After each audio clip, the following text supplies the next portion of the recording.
You must have seen these guys and admired with them and inspired by them. CA is one of the toughest examination and yet जब भी हम पढ़ाई करने बैठते हैं तो सबसे पहला गोल हमारे माइंड में यही आता होगा कि काश मेरा ऑल इंडिया रैंक AIR आ जाए। सबसे पहले हम स्टार्ट करते हैं AIR 1 से, फिर धीरे धीरे जब हमारी प्लानिंग और आगे बढ़ते हैं हम जर्नी में तो वो AIR 1 से अब रिड्यूस होते होते आप पहुंच जाते हो कि काश में चलो पास हो जाऊं, बस भगवान पास करा देना, दैट्स इट। चलिए इस वीडियो में डिस्कस करते हैं कि रैंक कैसे आता है, कितने मार्क्स रिक्वायर्ड होते हैं, क्या एफर्ट्स लगेंगे आपको और प्रैक्टिकली क्या क्या रूल्स होते हैं ICAI के और क्या आपको फॉलो करना है और क्या नहीं करना है। चलिए without wasting any time let's start the video. If you somebody new to the channel, जितने भी नोट्स हैं वो सबके सब टेलीग्राम चैनल में रहते हैं, वहां पे जाके डाउनलोड कर लेना, लिंक आपको डिस्क्रिप्शन में मिल जाएगा।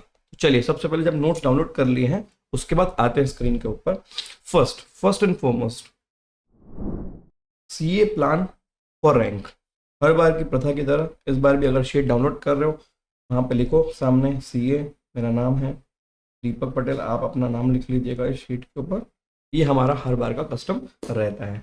क्यों? क्योंकि हमको फील करना है, हमको कन्विक्टेड रहना है अपने गोल के टुवर्ड्स और कमिटेड रहेंगे बहुत सारा एंड पूरे जुड़े रहेंगे इसके साथ। देयरफॉर इनको लिखिया करें और अपने आप को फील करें कि हाँ यार मैं CA हूँ और बन गया हूँ, ऐसे ही प्रोफेशनली बिहेव करते रहेंगे तो CA बन जाएंगे एक दिन, राइट।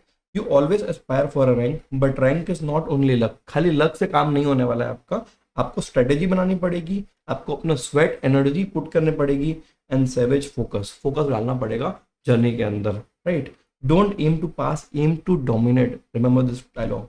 सबसे पहले देखिए ICAI की एलिजिबिलिटी क्या होती है रैंकिंग के लिए। फर्स्ट, बोथ ग्रुप में बैठना कंपलसरी है।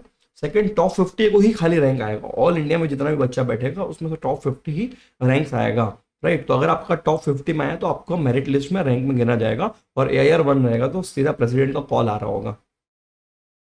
No carry forward of examination, मतलब आपको बोथ ग्रुप में बैठना और सारे के सारे पेपर उसी अटेम्प्ट में देने हैं और आपको पिछले अटेम्प्ट से कोई एग्जामिशन को कैरी फॉरवर्ड ना करके आए हो। ये 3 इंपॉर्टेंट कंडीशन है to get secured a rank in CA final और CA इंटर। अब अपन एक बार एनालाइज करते हैं इस वीडियो में कि जो पास्ट अटेम्प्ट्स है, अभी के पहले वाले अटेम्प्ट्स, उनमें जो टॉपर्स होते हैं उनके मार्क्स कितने आते हैं, मोस्ट इंपॉर्टेंट थिंग, राइट। सबसे पहले देखिए इंटरमीडिएट का एनालाइज करवा दे रहा हूँ। रैंक 1 दीपांशी गोयल, रैंक 2 छोटा एंड रैंक 3 सार्थक अग्रवाल।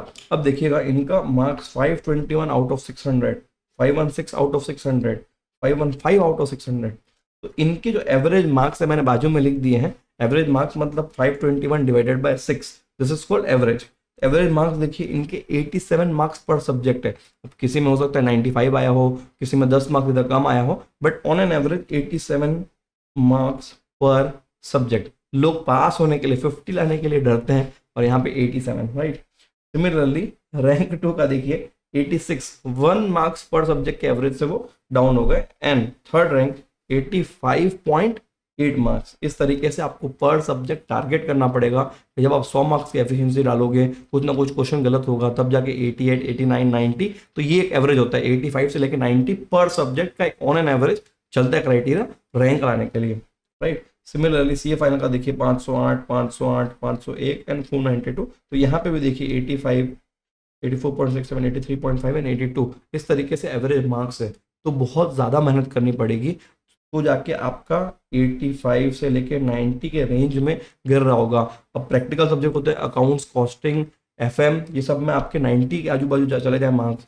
एंड जो थ्योरेटिकल सब्जेक्ट होंगे उसमें एज कम्पेयर टू प्रैक्टिकल थोड़ा कम स्कोप होता है, बट फिर भी कई लोग करते हैं इसके अंदर स्कोरिंग। तो आपको ऑन एन एवरेज वहाँ पे भी 75, 70, 80 ये सब जाना पड़ेगा। आपको भयंकर पढ़ाई करनी है, भयंकर सेल्फ स्टडी करनी है। अब जो बच्चा देखिए रैंकर में और आप में ना बहुत ज़्यादा डिफरेंस है। वो भी इंसान है, आप भी इंसान हो, वो भी 12th पास करके आए हैं, आप भी 12th पास करके आए हैं। डिफरेंस कहाँ जाता है? डिफरेंस एफर्ट्स में आता है। उसको फर्स्ट डे से क्लियर होता है और जो चीज़ वो फर्स्ट डे डिसाइड करता है, देखिए डिसाइड तो हर बच्चा करता है फर्स्ट डे कि मेरा रैंक आना चाहिए, बट ड्यूरिंग जब आप जर्नी में आगे बढ़ते हो तो जर्नी में आप बीच में लड़खड़ा जाते हो। बीच में आता है हमारा इमोशंस, हमारे रिलेशनशिप्स, हमारे फैमिली का ट्रबल्स, ये वो सब आता है और आप अपने माइंड पे उसको हावी होने देते हो और धीरे धीरे जब आप जर्नी में आगे बढ़ते हो लास्ट तक आपका जब एफर्ट, पता है खाली विजन ये रहता है कि खाली मैं ना बोथ ग्रुप पास हो जाऊं। क्यों भैया? जब आपने स्टार्ट किया था, डिसाइड किया था रैंक का, तो कंसिस्टेंटली आखिरी तक बने रहिए। It is tough, but it is executable. It is tough, but it is executable.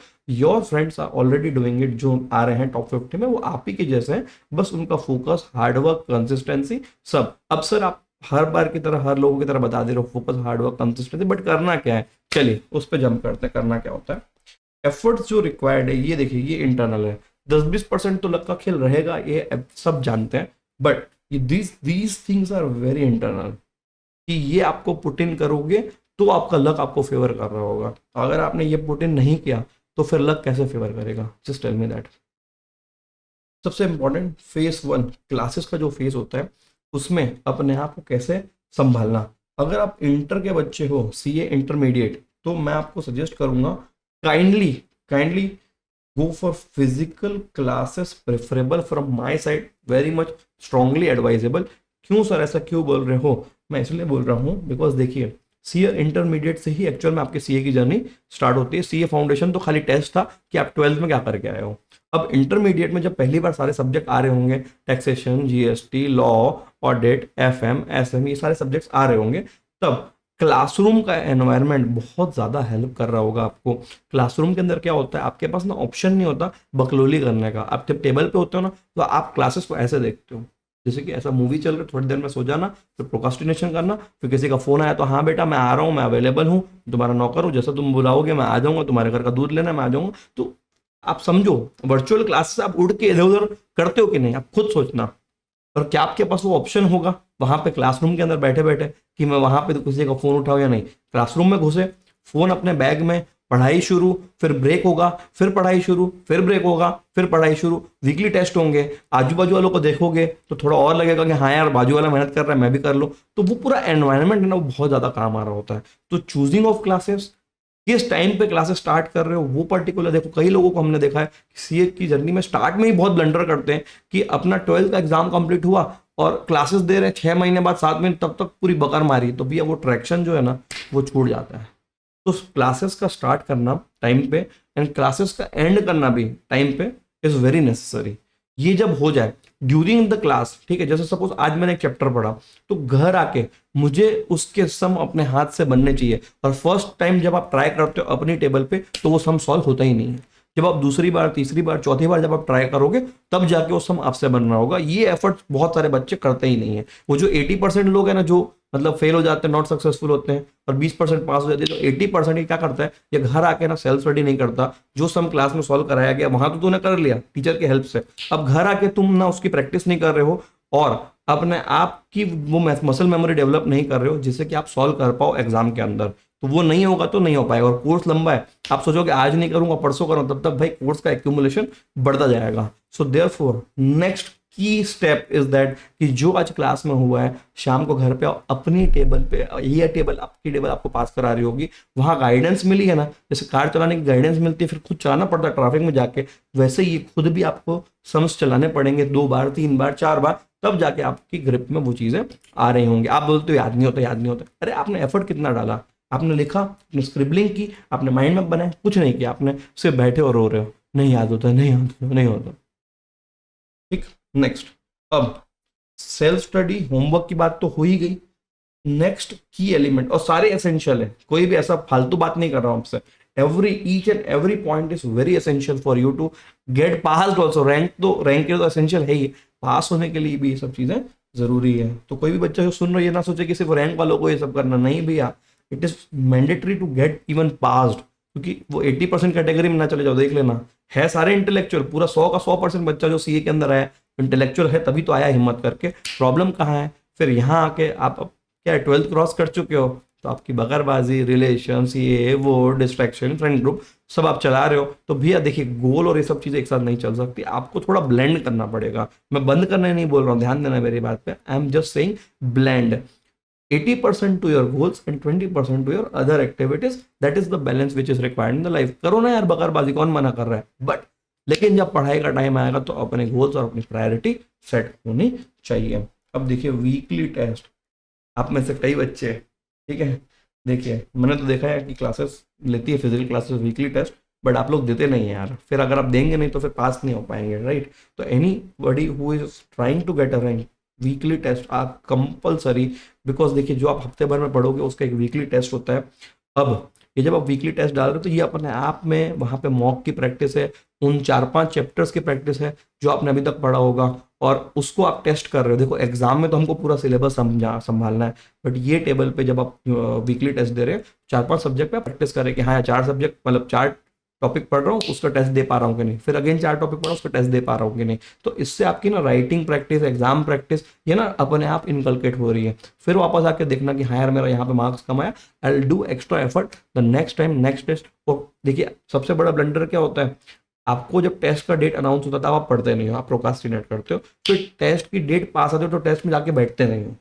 फिर आप सोचो जिस दिन परफेक्ट, अरे यार क्या करना, उस मार्क्स का आपको करना क्या है। Ultimate the marks which matters is जो आपका सीए इंस्टीट्यूट दे रही होगी, अब जाके बैठो, चाहे पढ़ो ना पढ़ो उन टेस्ट में बैठिए।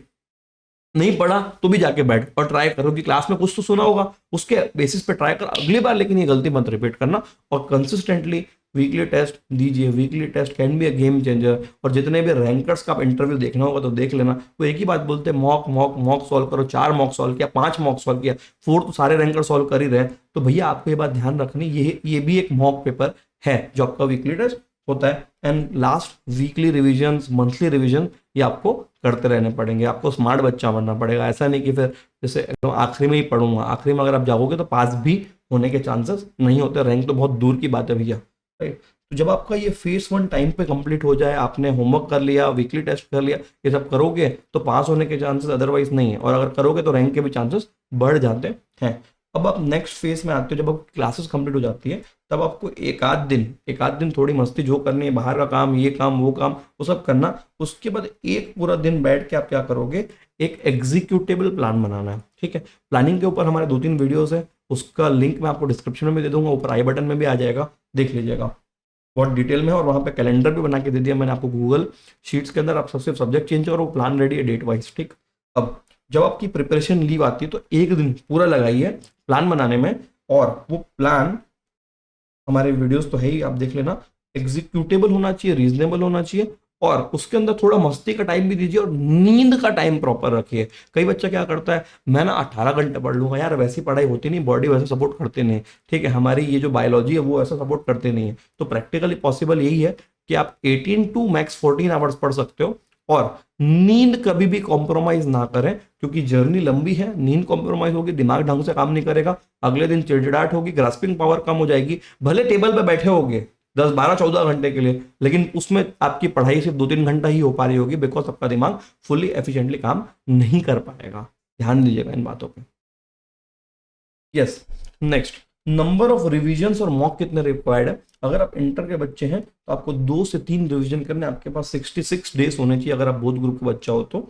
और फाइनल वाले बच्चों को 4 रिविजन तो करना एटलीस्ट, क्योंकि आप लोग 4-5 महीना छुट्टी लेते हैं, तो यहाँ पे 132 डेज यहाँ पे आपको रिक्वायर्ड रहेंगे 4 रिविजन करने के लिए। और जितने भी रिविजन करोगे, जैसे एक सब्जेक्ट पढ़ा हमने 8 दिन के लिए, 9वें दिन उसका मॉक लिखना कंपलसरी है। फिर अगेन सेकंड रिवीजन में 4 दिन पढ़ा, 5वें दिन आप मॉक दे दो। फिर आपने 3 दिन पढ़ा, चौथे दिन मॉक दे दो। फिर आपने 2 दिन पढ़ा, फिर आप तीसरे दिन मॉक दे दो। ऐसा करके आप 4 मॉक दे सकते हो। और फाइनल वाला बच्चा ध्यान दे दे, जब भी वो आर्टिकलशिप में है उसी समय अपनी most of the classes please complete कर लेना, और जल्दी जल्दी निपटाओ, ठीक है। अकाउंट चालू करो, फिर जितना भी आपका एफएम वगैरह है वो सब चालू करो। प्रैक्टिकल सब्जेक्ट पहले, थ्योरेटिकल बाद में, और इनकम टैक्स जीएसटी फिर आप लास्ट में दो, क्योंकि अमेंडमेंट्स वाला उसमें खेल रहता है। तो वो सारी चीजें आप एंड तक आप ऐसा प्लान करो कि जब आपका 132 डेज के पहले 132 डेज फ्रीज करना है 4 रिवीजन के लिए, उसके पहले आपकी सारी क्लासेस कंप्लीट हो जानी चाहिए। शुरू में सोचते बहुत टाइम है, 1 साल निकल जाता है, काम में पूरे एकदम घुस जाते हैं,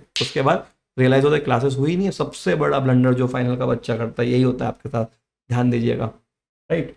इसके बाद इन पूरी जर्नी में, ठीक है, आपको हेल्थ का, एंजाइटी का और स्लीप का बहुत ज़्यादा ध्यान देना है। आप लोग जब उठ पटांग खाते हैं, उल्टा सीधा जंक फूड खाने को थोड़ा मिनिमल करिए, थोड़ा minimal.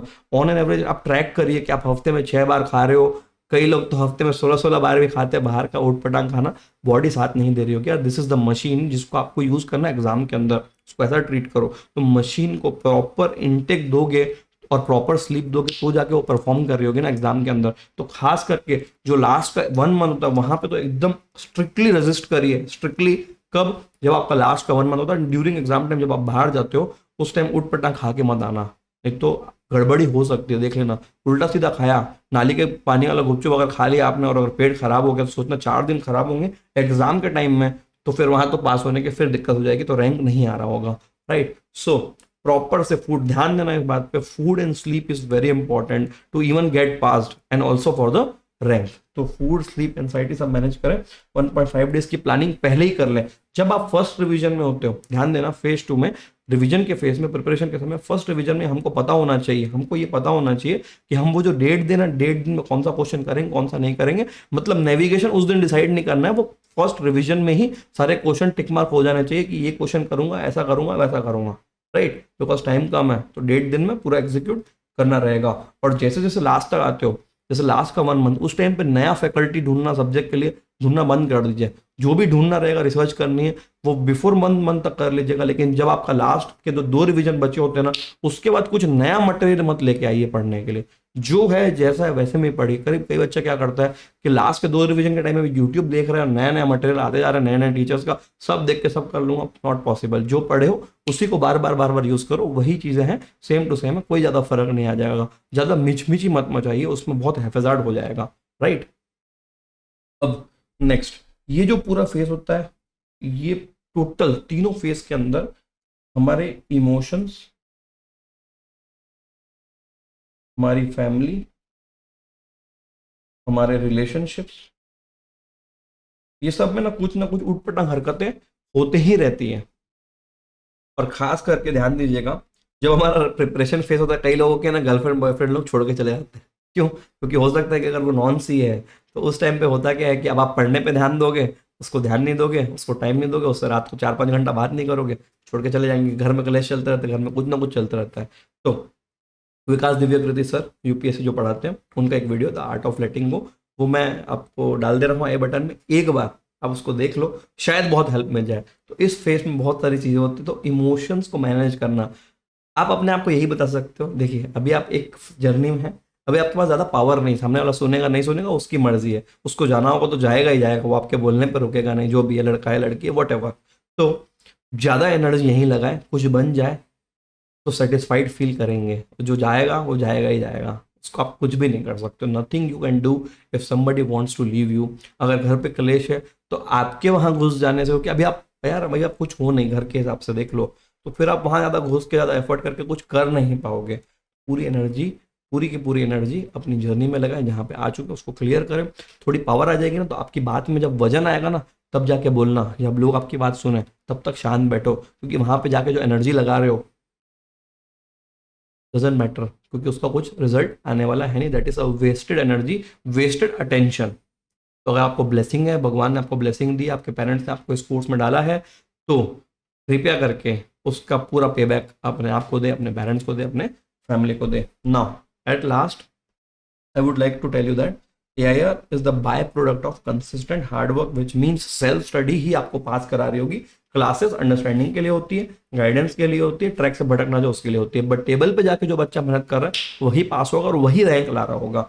Next is effort, extra question कितने कर रहे हो, मेमोरी कितनी डेवलप कर रहे हो, स्क्रिबलिंग कितनी कर रहे हो, और अपना माइंड मैप कितना बना रहे हो, उसके बाद कितने मॉक पेपर सॉल्व कर रहे हो। प्लस प्लस देखो यहाँ पे ना और नहीं है, यहाँ पे प्लस है, मतलब compulsory and compulsory condition. Focus managing your emotion, not looking left and right. ऐसा देखो, ऐसा कर लो अपने आप को, और सोशल मीडिया मैनेजमेंट अगर हो जाए, ये सब चीज हो जाए, तो कुछ पोस्ट करने लायक बन जाओगे। Staying healthy, good food and good sleep and plus a part of luck, ये सब मिला के आपको AIR ला रहा होगा। तो जो भी बच्चा पैशनेट है कि भैया मेरा AIR आना चाहिए, आप देख ले, ये सारी चीज़ें वहाँ पे ज़रूरी रहेगी। जब आप पैशन ले रहे हो तो कंटिन्यूसली ट्रैक करते रहो, क्या मैं अपने कोई भी एक्टिविटी करते हो, कहीं पे भी जाते हो, तो एक बार सोचो डिसीजन लेने से पहले कि क्या ये एक्टिविटी मेरे गोल से अलाइन कर रही है कि नहीं। ये आपका अभी सबसे इंपॉर्टेंट गोल होना चाहिए। और कुछ भी करते हो 2 मिनट पॉज लेके सोचना कि क्या जो मैं अभी करने जा रहा हूँ ये मेरे गोल से अलाइन कर रहा है। If the answer is no, you should not do.